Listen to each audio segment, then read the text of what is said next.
Nggak ada orang syukur sama Allah seperti Nabi Muhammad tuh nggak ada. Ada bagian ibadahnya Nabi itu luar biasa. Rasulullah SAW itu kalau sholat malam sampai kakinya itu bengkak. Sampai kakinya itu bengkak. Orang zaman sekarang kaki bengkak rata-rata apa? Pleset. Ini Nabi atau futsal, gapraan ya. Gapraan. Itu sampai kakinya itu bengkak. Itu sampai kakinya itu bengkak. Sholatnya. Aisyah nanya, ya Rasulullah, lima tasna hada. Aisyah itu cinta sama suaminya. Rasulullah ngapain kok sampai kakinya bengkak? Loh Allah kan sudah mengampuni semua dosamu yang lalu ataupun yang akan datang. Apa kata Nabi? Nabi mengatakan, wahai Aisyah, apakah saya tidak boleh jadi hamba yang syukur? Jadi saya ini sholat sampai kakinya bengkak, itu menunjukkan rasa terima kasih dan syukur pada Allah Subhanahu wa ta'ala.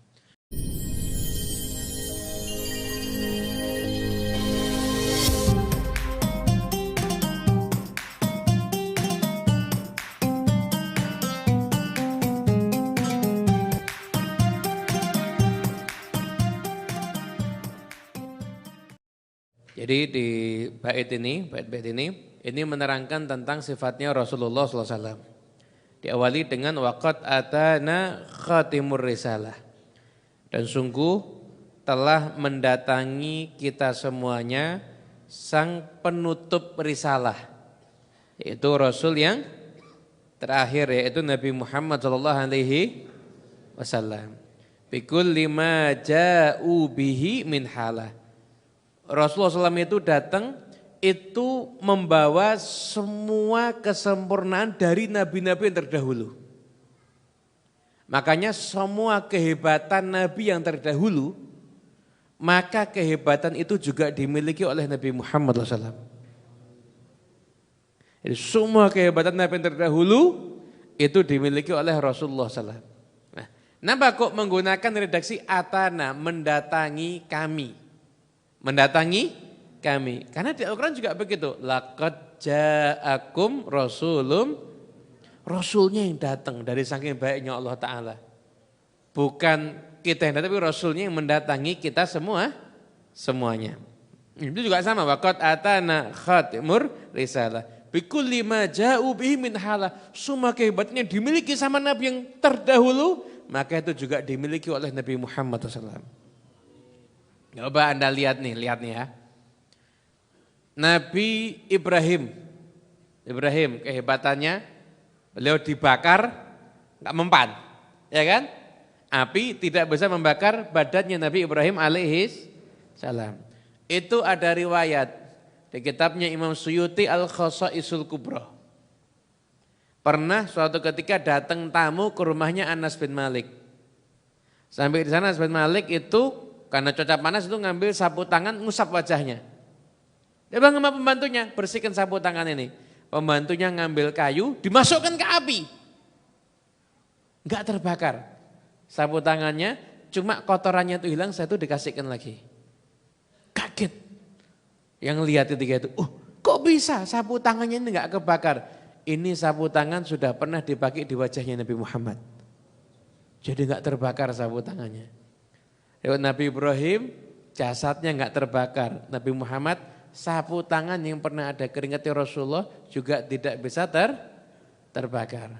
Sebagian ulama ahli tasawuf mengatakan hati yang di situ ada cinta sama Nabi Muhammad tidak bisa dibakar sama api neraka. Hati yang di situ ada cinta sama Rasulullah SAW maka tidak bisa dibakar oleh api neraka. Kemudian berarti Nabi Ibrahim hebat, Nabi Muhammad juga hebat. Bahkan jangankan Rasulullah, umat Nabi, ada namanya Abu Muslim Al-Khawlani. Itu enggak ketemu sama Nabi, beliau itu tabi'in. Ketika di daerahnya ada Nabi palsu, dia ditanya, kamu ngakui enggak kalau Muhammad itu Nabi? Ngakui. Kalau saya? Abu Muslim bilang, nggak dengar telinga saya agak budek ini. Marah ini. Dibakar, nggak mempan. Dibakar itu nggak mempan. Akhirnya diusir sama Nabi palsu. Kamu kalau nggak pergi saya bunuh. Akhirnya ke Madinah. Sampai di sana di masjid Nabi sholat terus. Sayyidina Umar lihat ada orang asing ini. Tanya dari mana?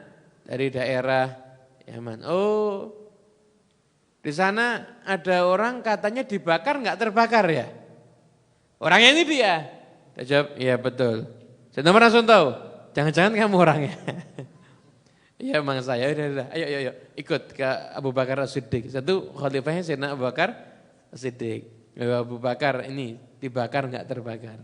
Ada Sayyidina Abu Bakar, dengarkan ceritanya. Sayyidina Abu Bakar bilang apa? Alhamdulillah saya masih berjumpa di kalangan umat ini orang yang mendapatkan keistimewaan seperti Nabi Ibrahim alaihissalam.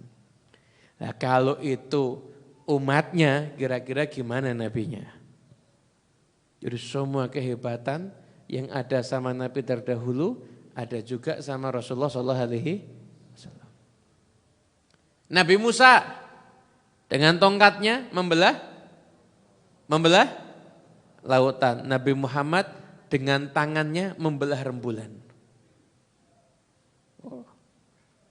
Kemudian kalau Nabi Sulaiman bisa bicara dengan binatang. Nabi Muhammad jangankan binatang. Binatang sudah disate bisa ngomong sama Rasulullah.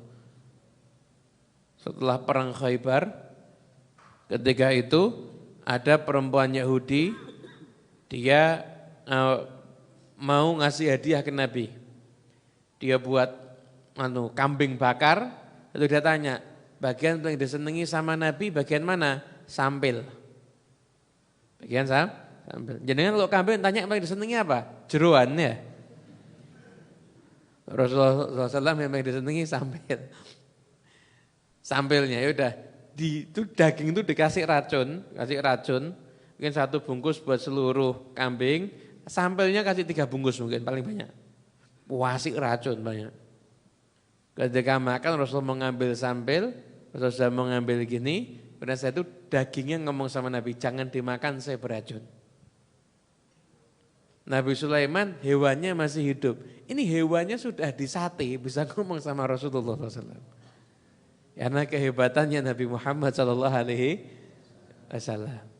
Jadi tidak ada kelebihan yang dimiliki sama Nabi terdahulu, kecuali kelebihan itu dimiliki oleh Rasulullah SAW.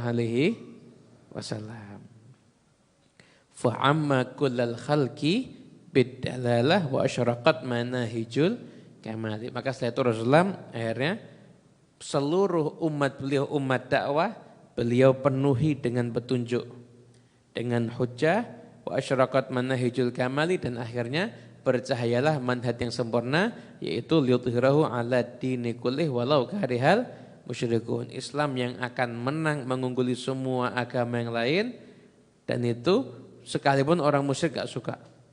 Dan manhajnya Islam adalah manhaj yang sempurna. Karena Allah Ta'ala berfirman, al-yawma akmaltu lakum dinakum wa atmamtu alaikum ni'mati wa raditu lakumul islama dinah.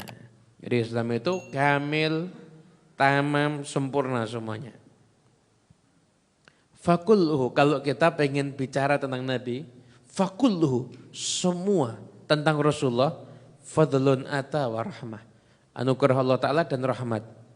Wa kulluhu hukmuhu dan wa hikmah. Setiap yang Nabi lakukan di situ pasti ada hikmahnya. Wa huwa imamu kulli dhi muhimmah wa qudwatun fi sairil khisali. Dia adalah imam dari setiap orang yang punya rasa mementingkan urusan akhirat dan teladan dalam segala macam perkara. Nah, jadi semua sifatnya Nabi SAW itu, apa yang paling Nabi tonjolkan itu sifat rahmat beliau. Sifat rahmatnya Rasulullah SAW itu enggak tertandingi. Itu enggak tertandingi. Saya mau nanya, dari semua akhlak, akhlak itu kan macam-macam ya kan? Tawadhu, masuk enggak? sopan, masuk enggak? Sabar, masuk enggak? Dari semua akhlak, yang paling susah itu apa? Yang paling susah itu apa? Kira-kira. Apa? Syukur ya susah loh. Yang susah itu apa? Kata para ulama yang paling susah itu 2. 1, dermawan. 2, pemaaf. Yang paling angel gitu. Dermawan itu berarti apa? Tidak cinta sama hartanya. Pemaaf itu apa? Merelakan harga dirinya. Tidak apa-apa, kurang lebih sedikit. Rasulullah SAW itu kedermawanannya luar biasa, sifat maafnya juga luar. Beliau semuanya itu rahmah. Itulah Nabi Muhammad SAW. Anda bisa bayangkan Anas bin Malik 10 tahun jadi pembantunya Nabi. Ditegur aja enggak pernah. Dimarahi enggak pernah. Ditanya, kenapa kok gini? Enggak pernah. Kenapa enggak gini? Enggak pernah. 10 tahun jadi pembantunya Nabi. Kita sama bawahan kita komplain sehari beberapa kali. Rasulullah SAW 10 tahun enggak pernah. Kalau seandainya Anas bin Malik tinggal sama Nabi 20 tahun, ya 20 tahun enggak akan pernah.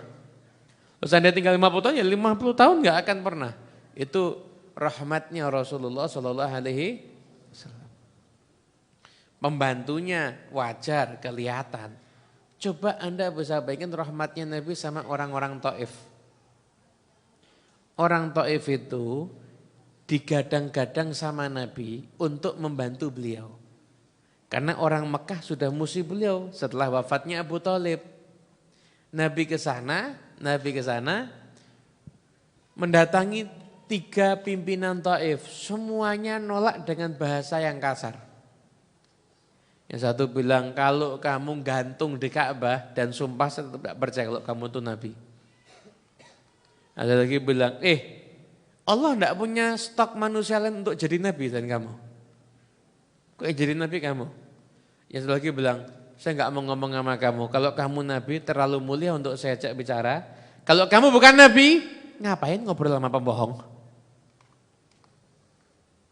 Jadi enggak ada gunanya ngomong sama kamu. Sombong orang-orang Taif itu. Sombongnya luar biasa. Nah, ketika itu Rasulullah bilang, kalau kamu enggak menerima, kamu enggak usah bilang sama orang Quraisy kalau kamu nolak saya.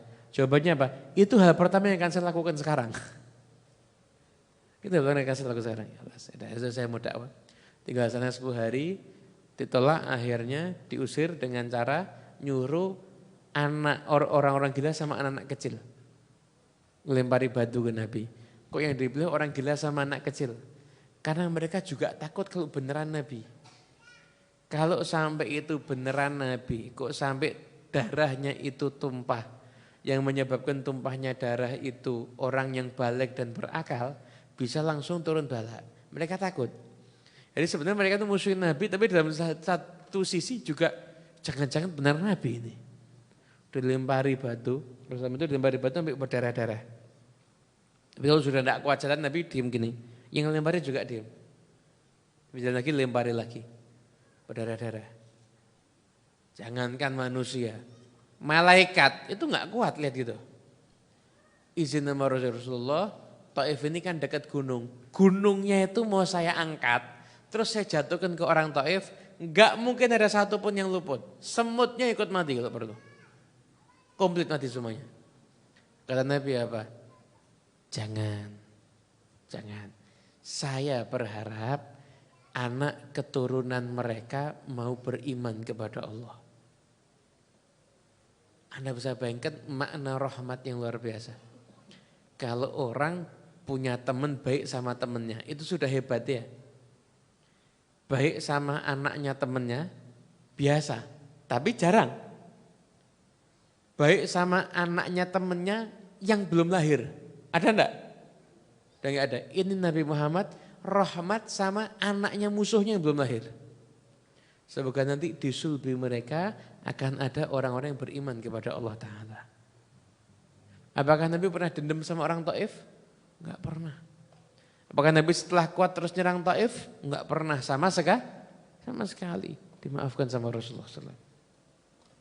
Ketika Nabi masuk ke kota Mekah, ada orang teriak, ini adalah hari malhamah. Malhamah itu artinya peperangan.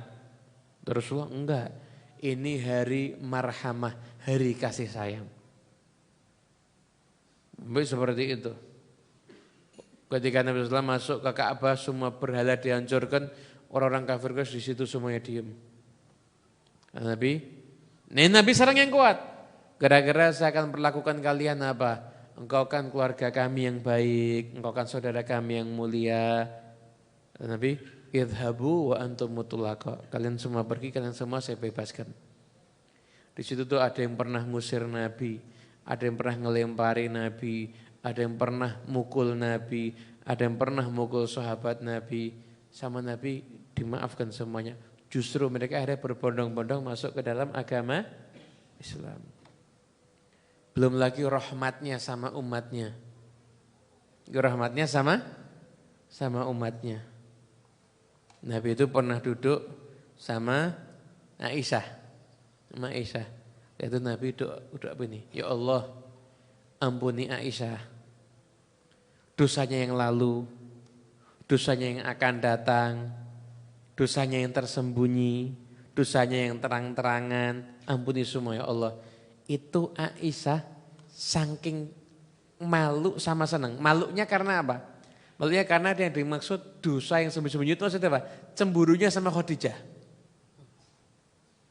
Lah itu Aisyah malu ketawa-ketawa sampai kepalanya itu di pangkuan yang Rasulullah SAW. Romantis Nabi itu.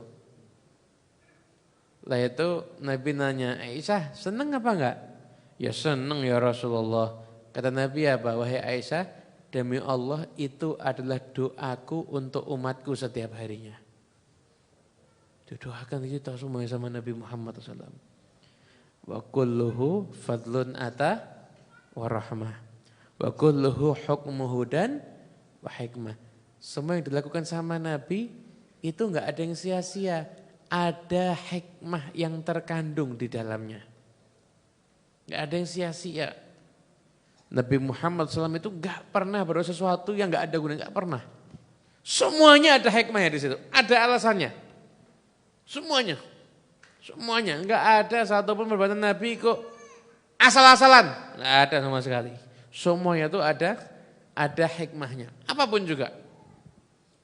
Kenapa Nabi kok memilih, misalkan ya, contoh ya. Kenapa Rasulullah SAW kok misalkan ya, kok memilih yang ngirim surat ke raja-raja bukan sahabat jagoan-jagoan perang.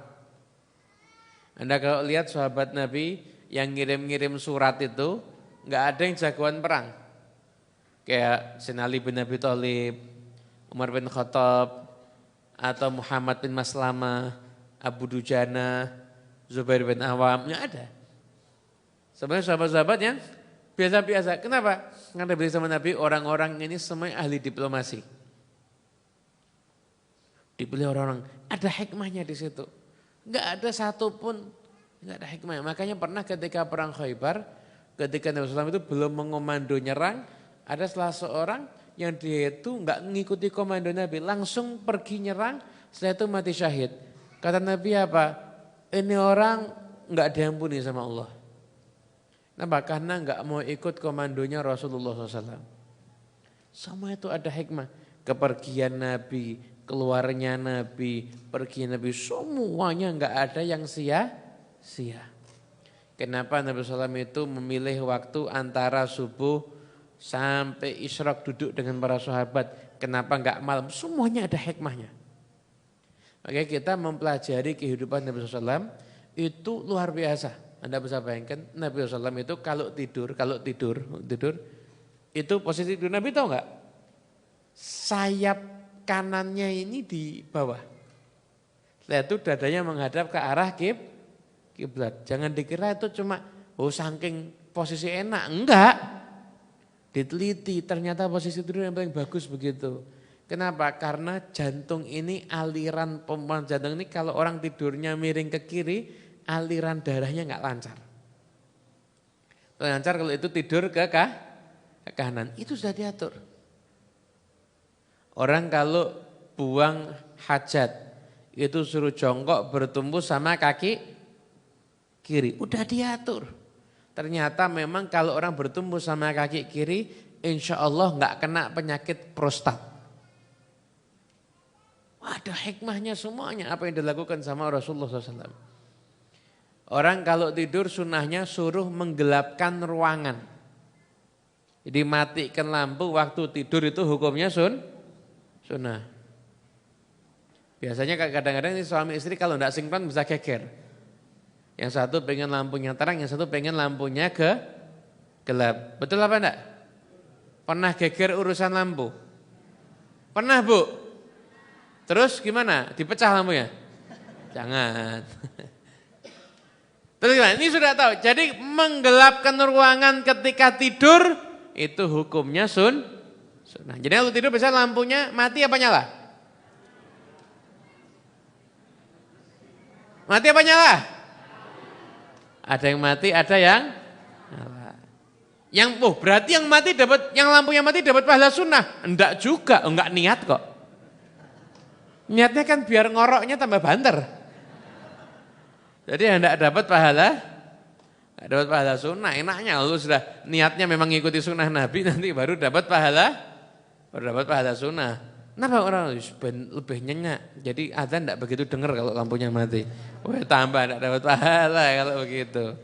Semuanya itu yang dilakukan sama Nabi itu ada hikmahnya, enggak ada semuanya yang sia-sia. Sallallahu Nabi Muhammad. Fahuwa bihaqqi syukri ma aulahu. Idh qama hatta warimat rijlahu wa wasala sauma wa qad aulahu maulahu aulal fadli wal ifdhali. Enggak ada orang syukur sama Allah seperti Nabi Muhammad tuh enggak ada. Ada bagian ibadah Nabi itu luar biasa. Rasulullah SAW itu kalau sholat malam sampai kakinya itu bengkak. Sampai kakinya itu bengkak. Orang zaman sekarang kaki bengkak rata-rata apa? Pleset. Ini Nabi atau futsal, gapraan ya.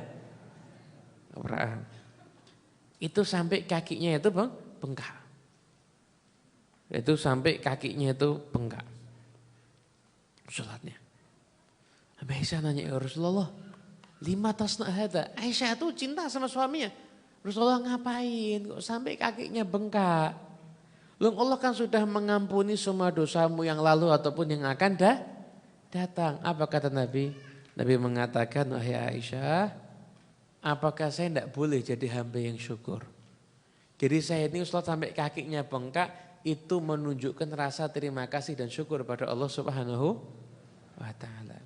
Wa wasala sauma waqad aulahu maulahu aulul fadli wal ifdhali. Puasanya Rasulullah itu puasa wisol disambung. Jangan niru, ndak gerakno kuat. Puasa Nabi itu puasa, misalkan puasa 3 hari, dari Senin sampai Rabu, ndak pakai buko. Ndak minum air, ndak makan kurma, 3 hari. Kuat. Ada yang mau niru? Ada yang mau niru? Nggak makan apa-apa 3 hari. Nabi itu puasa wisol. Bagi umatnya hukumnya haram. Bagi umatnya hukumnya haram, enggak boleh. Umat Nabi puasa wisol itu hukumnya haram, enggak boleh ya, enggak boleh puasa wisol. Tapi Nabi Muhammad SAW itu beliau mengatakan apa? Beliau mengatakan, inilah hayatikum, aku ini enggak sama seperti kalian. Ini abitu inda rabbi fayut'imuni wa yasqini. Aku ini bersama dengan Tuhanku, beliau Tuhanku yang ngasih makan, yang ngasih minum. Gitu. Rasulullah di sini di kitab ini dijelaskan, di kitab yang saya bawa karya Syekh Mahramah, Syekh Abdul Rahman, Syekh Abdullah Basaudan, karya Syekh Abdullah Basaudan, di sini dijelaskan gini. Manusia itu kan ada zahir, ada batin. Terus ini ngaji tingkat tinggi gitu pokoknya. Yang paham alhamdulillah, enggak paham syukurillah pokoknya. Manusia ini ada zahir, ada batin. Sepakat tak? Maka kalau tidak ada batin ya Ndak hidup toh ya, ndak ada ruh, ndak hidup, ndak ada zahir berarti gendruwo kabeh iki. Mayat. Nah, ada zahir, ada batin. Zahir perlu makan ndak? Perlu makan ndak? Perlu. Batin? Perlu makan ndak? Perlu. Tapi makanannya beda. Makanannya itu lu zahir makanannya arem-arem. Apa? Seblak. Siomay. Tak promosikan Mas Leni ya. Awas sampai tak ngirimi, awas. Apalagi bakso, urat, pentol, macam-macam ya kan. Itu yang desa-desa nyauti cireng, cimol, desa-desa kabeh berarti. Saya kan biasanya steak, salad, terus apa lagi? Terus apa itu jadi kembali. Itu zahir itu perlu makanan. Batin perlu makanan enggak? Makanannya apa? Zikir, ngaji, ketenangan, itu makanannya batin. Makanya kadang-kadang ada orang kalau sumpek makan enggak kenyang-kenyang. Nah, karena batinnya lapar. Kadang ada orang tuh seneng, enggak makan sudah kenyang. Betul enggak? Lah Rasulullah SAW itu sangat menikmati, tapi kita kondisi begitu jarang. Rasulullah SAW itu sangat menikmati zikir, sehingga zikir itu sudah cukup bisa menjadi pengganti makanan bagi Nabi. Ingat ya, khusus Nabi. Jangan terus jenengan undang makan temennya, kita akan berzikir bersama. Ngeletak tuan rumah, sak yang diundang ngeletak kabeh. Nggak bisa. Paham enggak ini? Paham jelas ya? Mahal ini ilmunya. Untung walaupun gerimis-gerimis tetap datang. Kemudian setelah itu lanjut.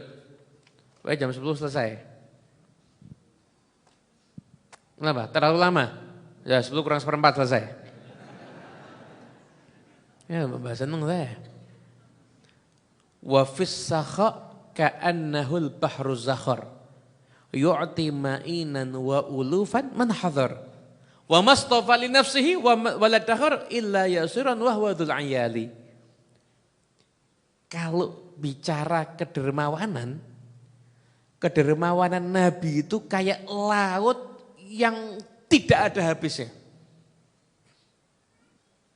Ngasih ratusan orang, ribuan dikasih sama Nabi. Dan gak pernah nyimpen buat dirinya kecuali cuma sedikit, padahal beliau itu punya istri, punya anak. Gak pernah nyimpen kecuali cuma sedikit. Nabi itu kalau sudah urusan sedekah, wah gak ada yang ngalahkan Rasulullah. Gak ada yang ngalahkan Nabi Muhammad. Itu pernah waktu itu datang orang sama Nabi. Nabi ketika itu dapat harta rampasan perang, waktu itu dapat harta, itu ternak, hewan ternak, banyaknya, ini gunung, tengah-tengahnya namanya apa? Ini bukit, tengah-tengahnya lembah kan? Lah satu lembah itu isi hewan ternak semuanya. Ada orang datang, orang itu lihat ternak Nabi, semuanya buat kamu. Kaget orang itu, seumur-umur enggak pernah ada orang ngasih kayak gitu. Hah? Semuanya buat kamu. Diambil semuanya langsung sama dia. Diambil, digiring ke kampungnya, teriak-teriak. Masuk Islam. Muhammad kalau ngasihnya orang yang enggak takut fakir. Teriak-teriak nyuruh orang masuk Islam. Ya kadang ada orang imannya kalau sudah dikasih begitu, ada yang begitu. Jadi kasih begitu baru dia mau beriman. Ada yang seperti itu. Masya Allah. Itu dermawannya Nabi itu luar biasa. Ngasih. Buat keluarganya ambil sedikit. Bahkan kadang-kadang istrinya gak punya apa-apa. Ke rumah istrinya. Rumah istri ada 9 rumah, datang sana. Ada makanan enggak? Semua jawabnya enggak ada. Udah kalau gitu aku puasa. Gak pakai ngamuk. Kok kenapa enggak ada? Ada Nabi protes urusan makanan. Kalau gitu aku puasa. Itu nanti apa? Ngikat batu di perutnya. Itu pernah ketika perang Khandaq kan gali parit kan? Gali parit ketika itu paritnya itu yang digali waktunya mepet, paritnya yang digali itu cukup luas. Jika satu petak itu 10 orang. Ketika itu semua rebutan. Jadi Muhajirin sama Ansor dikelompokkan. Muhajirin ini, Ansor ini. Semuanya rebutan satu orang, Salman Al-Farisi. Bukan Muhajirin, bukan Ansor. Nah, Salman Al-Farisi kalau kerja gali parit satu orang kayak 10 orang. Wahid kama asyroh. Satu orang kayak 10 orang. Akhirnya Muhajirin bilang, Salman minna, Salman kelompok kami aja ya. Kata Ansor, enggak, Salman minna. Kata Nabi, Salman minna ahlul bait. Salman sama kami, Salman ini ahlul bait. Saya dianggap orang yang dicintai sama Rasulullah SAW. Nah, ketika perang Khandaq, itu Jabir lihat Rasulullah juga ikut kerja. Jadi ketika gali parit dan terus jangan kira Nabi Muhammad duduk pakai payung terus cuma ngomando, pojok. Bukan begitu, Rasulullah SAW itu ikut kerja sampai sahabat sempat lihat badannya Nabi ini berlumur tanah semuanya. Lah ketika itu Jabir sempat lihat, jadi pakaian Nabi itu ketika nyangkul gini tersingkap ganjel 3 batu, artinya 3 hari beliau kelaparan. Jabir bin Abdullah ini orang miskin, bukan orang kaya, orang miskin. Ketika pulang ke rumah, nanya sama istrinya, punya apa kita? Kita punya apa? Rasulullah kelaparan sekarang, kita punya apa? Jabir, tidak punya apa-apa. Punya apa-apa? Duit tidak punya loh, kita orang miskin. Tidak punya apa? Tidak punya, tapi kita cuma punya harta satu-satunya cuma ada satu. Apa? Anak kambing. Ya udah sembelih dah buat Nabi makan. Harta satu-satunya itu anak kambing, sembelih aja buat Rasulullah makan. Disembelih. Nah, itu buat makan, ini buat makan Jabir enggak orang banyak ini, paling orang 5. Ya udah, enggak apa. Nanti saya bilang Nabi persediaan makanannya enggak banyak. Itu Jabir datang ke Rasulullah. Nah, saya nyiapkan makanan. Oh ya. Ya tapi ya mungkin enggak banyak ya Rasul. Engkau ngajak 3 orang, 4 orang enggak apa-apa. Oh ya. Ya udah, Nabi langsung ngumumkan, sahabat diajak makan di rumah Jabir. Berapa yang ikut sana? 1000. Ikut ke sana ada berapa? 1000 orang. Ikut sana ada 1000 orang. Jabir lari ke rumahnya istrinya. Lihat Jabir, istrinya bingung. Kenapa? Rasulullah ngejak semua sahabat. Nah, yang betul. Iya. Tapi Rasul tahu enggak kalau persediaan kita sedikit? Tahu, ya udah. Kalau Rasul tahu ya sudah, kita pasrah sama Rasul. Nabi pesan sama Jabir, Jabir dulu ke rumahnya. Jangan dibuka tungkunya sampai saya datang. Jangan dibuka tungkunya sampai saya datang ya. Datang sahabat, 1000 sahabat. Itu zaman Nabi SAW. Nabi dibuka tungkunya, dituangkan. Dosa pakai dilihat, dituangkan, masuk 10-10. Masuk 10, makan, ganti, 10, tuangkan terus. Sampai semuanya makan, dilihat nasinya, hampir-hampir gak kurang sama sekali. Tapi Jabir, kamu sama istrimu makan, setelah itu jangan lupa kasih ke orang lain karena sekarang banyak yang kelaparan. Ditinggal Rasulullah. Begitu Rasulullah. Enggak punya apa-apa. Nah, seandainya Nabi mau menggandakan duit, bisa apa enggak? Ini kan lagi usum enggak tahu ini. Yang ngomong bisa kepinteran, yang percaya enggak pinter atau gimana, wallahu alam.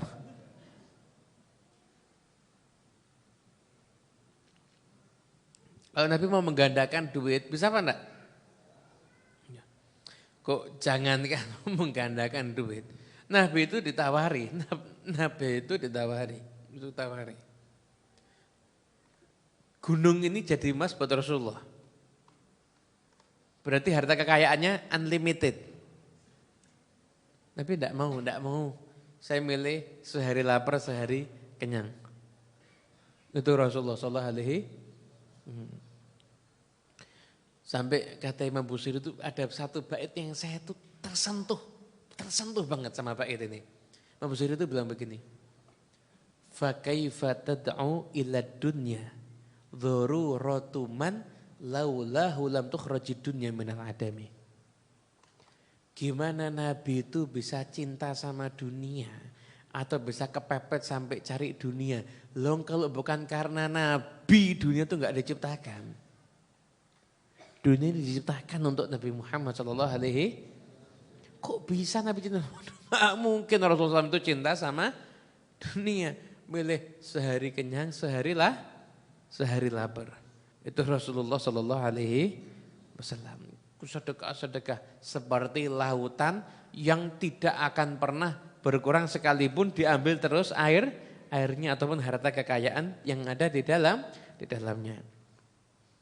Walaysa hubbut tibi wan nikahi illa li jam'il qalbi wal arwahi. Wa niswatun aunan ala salahi yarwina anhu akramal ahwali. Jadi gini. Ini penting, ini kadang-kadang banyak orang salah paham ini.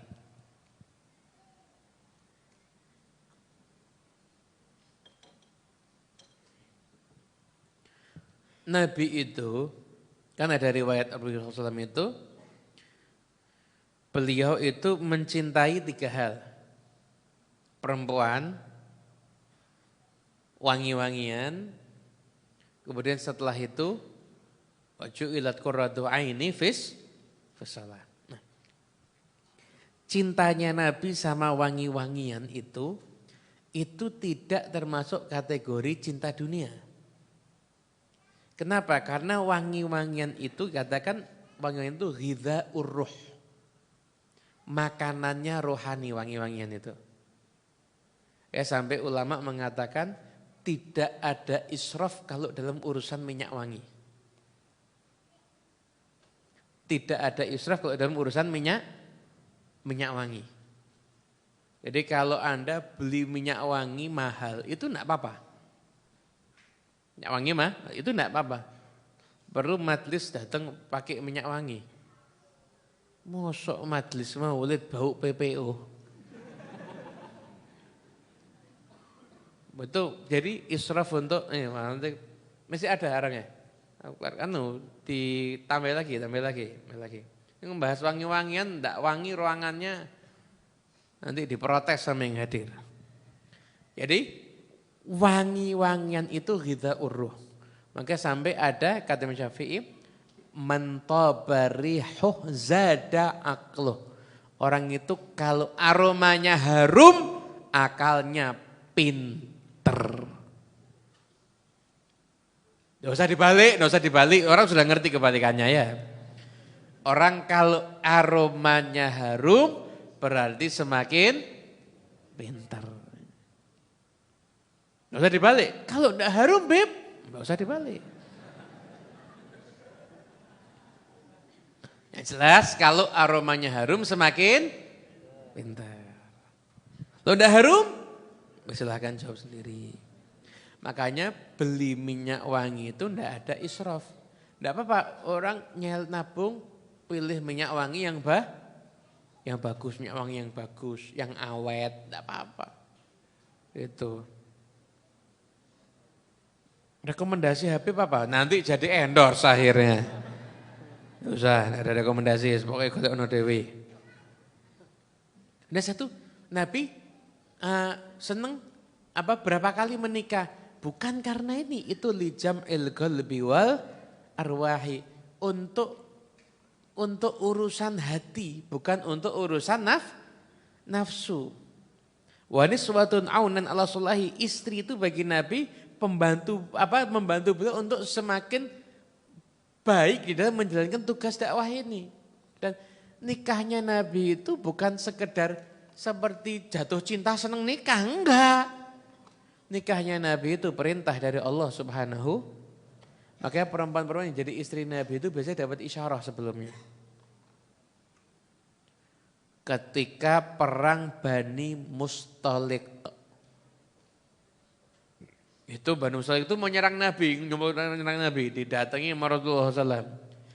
Begitu perang, nggak perlu waktu lama, jenderalnya 10 mati semua.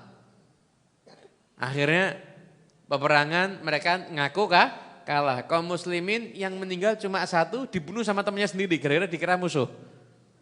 Salah sasaran. Nah itu pemimpinnya Bani Mustalik namanya Al-Harith. Al-Harith ini punya anak namanya Juwairiyah. Anak namanya Juwairiyah. Nah, ketika itu Juwairiyah jadi tawanan. Juwairiyah itu perempuan terhormat. Ketika itu dia nggak mau jadi budak, dia mau menebus kemerdekaannya. Tapi dikasih bayaran, kasih beban yang mahal, yang sangat tinggi. Akhirnya Juwairiyah ini mendatangi Nabi. Pas ketika itu yang ikut perang itu Siti Aisyah. Siti Aisyah begitu lihat Juwairiyah, waduh jangan sampai Nabi lihat.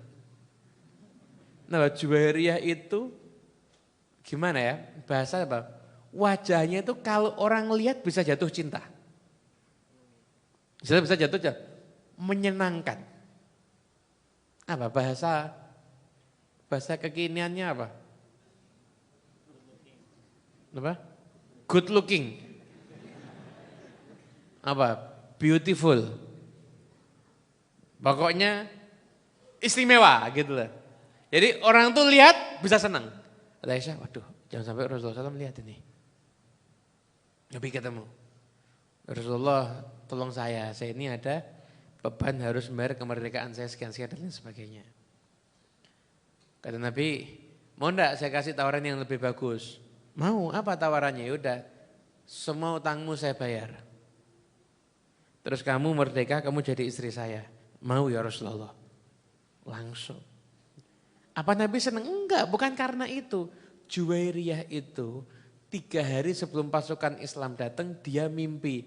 Lihat rembulan dari Madinah, jalan terus sampai masuk ke kampungnya, sampai masuk ke kamarnya. Dia belum paham maknanya, tapi dia sudah ada firasat. Akhirnya betul, dia jadi istrinya Nabi Muhammad SAW. Jadi semua istri Nabi itu dinikahi itu memang ada perintah dari Allah Subhanahu. Bukan karena sekedar senang. Nabi itu hidupnya enggak ada waktu bersenang-senang sama perempuan, enggak ada. Pergi ke sana perang, dakwah sana, enggak ada. Apa ada hadis bulan madu? Enggak ada. Ya dakwah istrinya itu diajak untuk berju. Dan memang orang-orang yang siap untuk berju. Itu istri Nabi ketika itu pernah ditawari, suruh milih Nabi kasih dunia. Atau milih sama Nabi Muhammad. Pilihannya apa? Bersama dengan Nabi Muhammad SAW. Bukan karena pengen dunia, enggak. Rasulullah itu enggak ada. Rasulullah itu hidupnya dakwah terus. Dan usia berapa? Dan nikah-nikah itu Rasulullah usia berapa? Usia sudah 50 tahun ke atas ketika itu. Kalau memang Nabi itu senang perempuan, ya dari usia muda. Beliau usia 25 tahun, istrinya orang kaya, duitnya banyak kok. Kalau mau nikah usia 30 tahun bisa, 35 bisa, 40 bisa. Itu Nabi nikah istri itu usia 50 tahun. Kalau memang senang sama perempuan, ya dari usia muda harusnya. Betul enggak? Kan di usia itu bukan usia orang untuk bersenang-senang, enggak. Beliau niatnya dakwah, bukan bersenang-senang. Bukan itu niatnya. Makanya orang-orang yang enggak suka dengan Nabi Muhammad, orang-orang orientalis kadang-kadang menyerang Islam dan dari itu. Apa Muhammad tuh istrinya banyak? Jawab, kalau Muhammad itu menikah karena urusan syahwat, harusnya di usia 30 beliau nikah, di usia 40 beliau nikah banyak. Di usia 50 tahun lebih beliau baru banyak nikah. Kenapa? Karena memang perintah Allah Ta'ala dan urusannya adalah urusan untuk dakwah. Yarwina anhu akramal ahwali. Istri-istri itu nanti yang akan mengajarkan kepada umat bagaimana Nabi Muhammad SAW meriwayatkan keseharian beliau di rumah tangga. Kalau cuma 1 orang istri enggak cukup untuk menceritakan kesempurnaan Rasulullah SAW. wasallam. Begitu. Jadi jangan salah paham Nabi Muhammad nikah banyak dikira karena syahwat. Enggak, bukan karena syahwat. Karena syahwat nikahnya dari usia muda. Tapi karena ini perintah Allah Subhanahu wa ta'ala.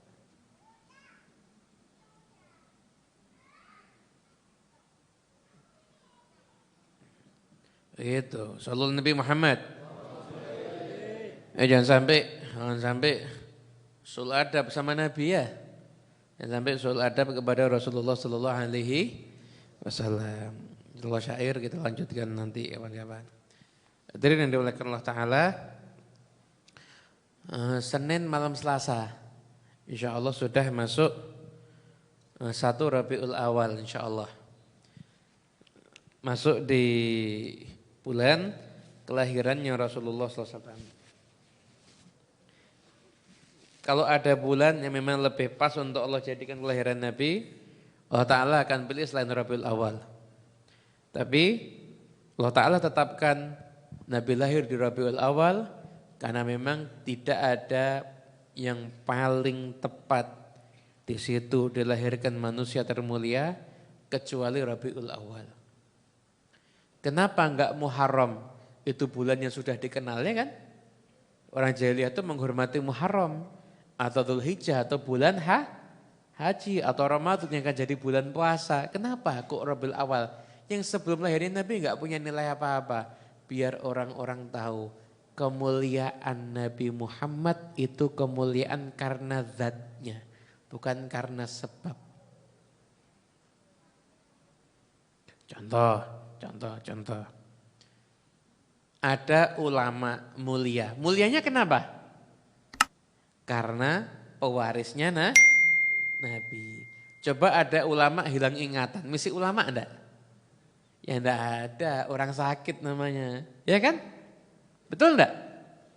Tapi kalau kemuliaan itu pada Nabi itu semua kemuliaan Nabi itu bersama zatnya. Jadi bukan Rabiul Awal mulia terus disuruh lahirkan Nabi Muhammad. Enggak, Rabiul Awal itu enggak punya nilai. Tapi jadi mulia karena di situ dilahirkan Nabi Muhammad SAW.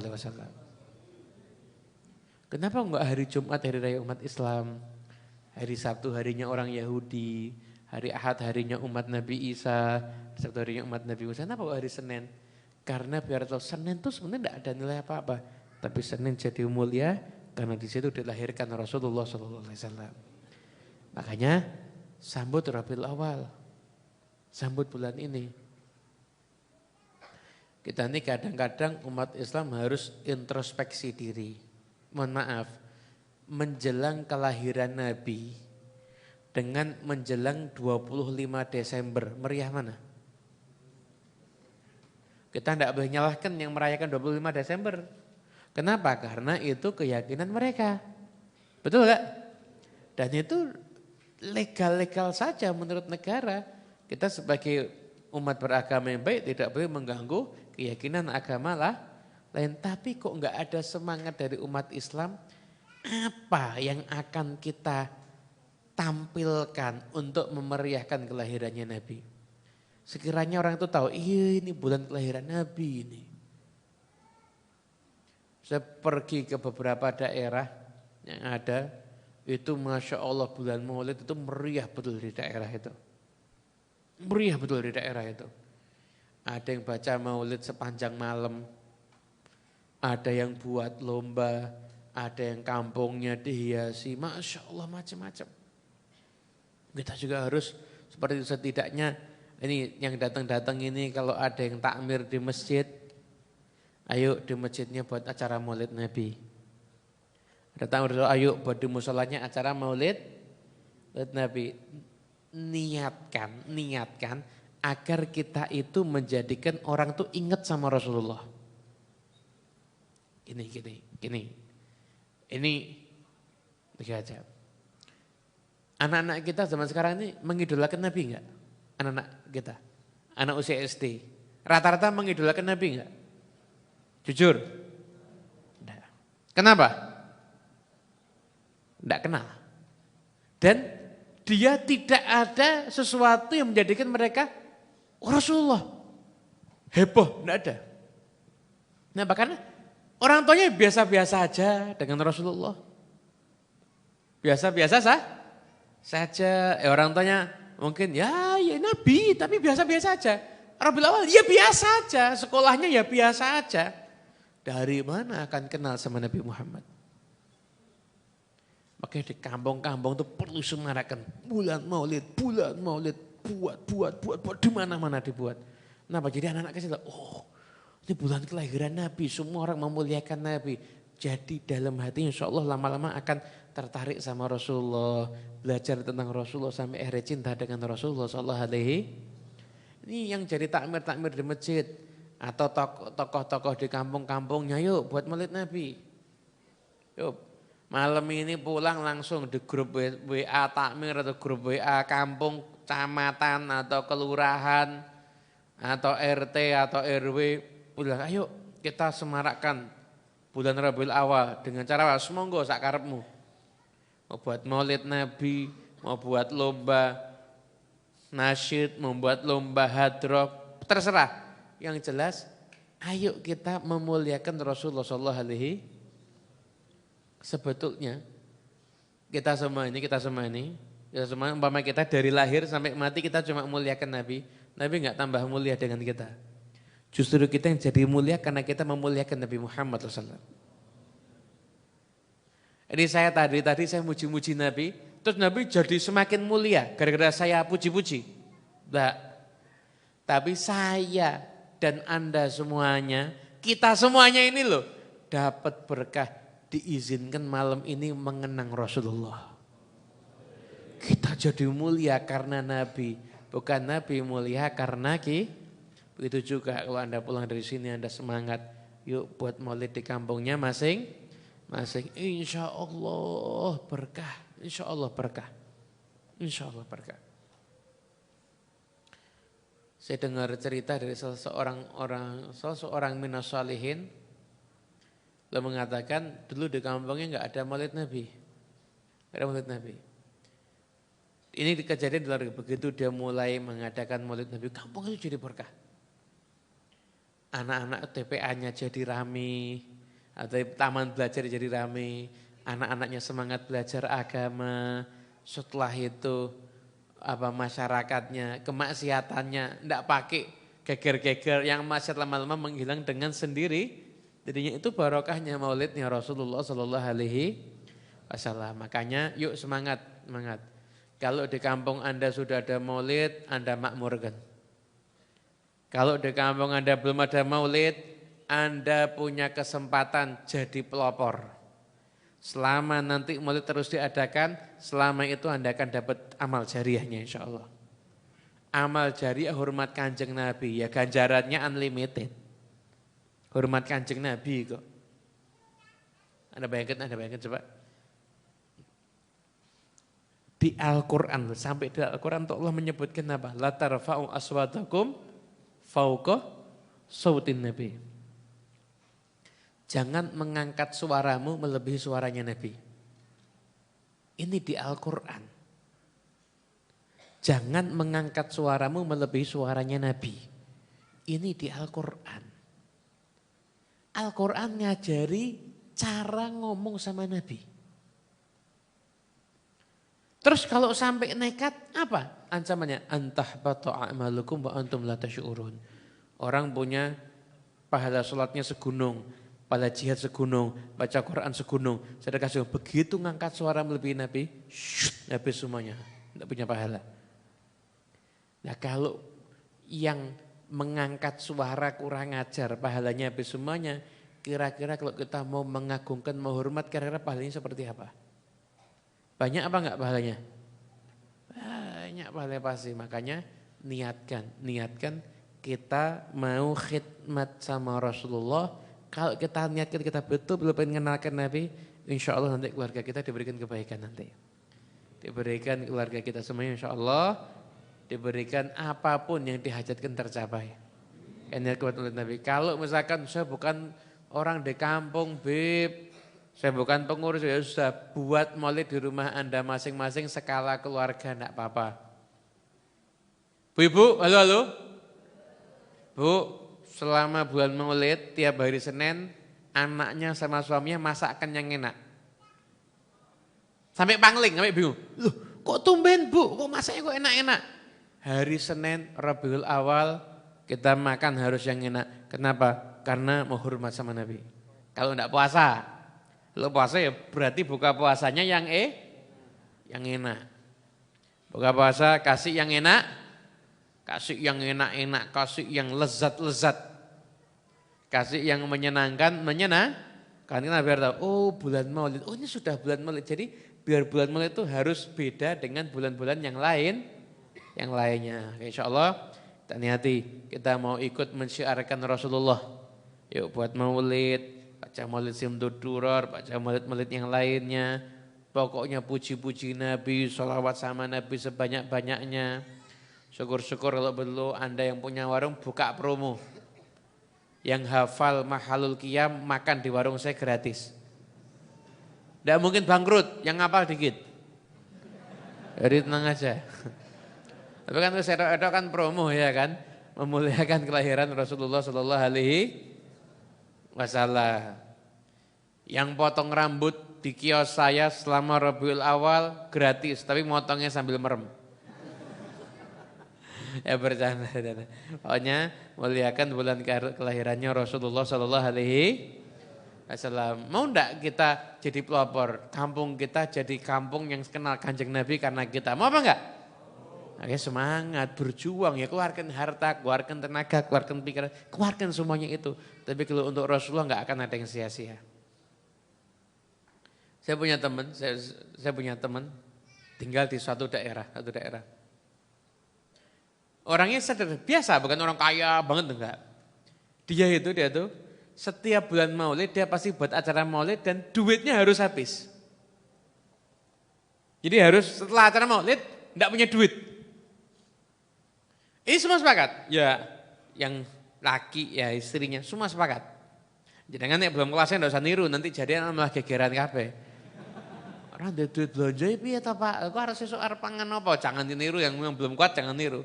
Terus saya mau menceritakan aja ini orang. Saya ketemu langsung. Jadi dapat balik semua duit harus entek. Habis duit nol. Tiap tahun tambah kaya. Aneh tak? Ngelompokkan setahun habisnya itu untuk Maulid sekali. Acara kan habis kan? Tapi tahun depan duitnya tambah banyak. Duitnya selalu tambah banyak. Urusannya gobul. Punya rumah di mana-mana. Masya Allah. Urusan anaknya beres semuanya. Karena hormat pada maulidnya Rasulullah SAW.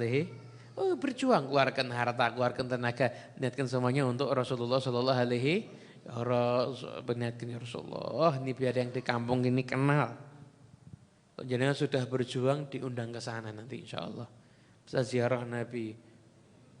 Yang lebih istimewa lagi insya Allah Nabi Muhammad hadir dalam mimpi kita semuanya.